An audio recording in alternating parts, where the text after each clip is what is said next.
panels. And right now I'm going to just put this on the inside track and just give it a firm press into position.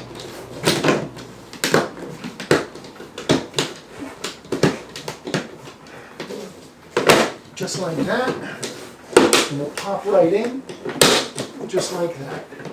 And it's slidable, so adjust the position. And I'm going to connect the corbel here. We set the bracket right in the middle. And then we'll put the corbel on. Let me move the ladder. So the bracket's in position. And all we have to do is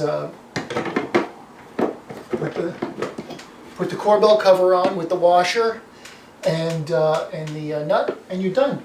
And that should, easy as that.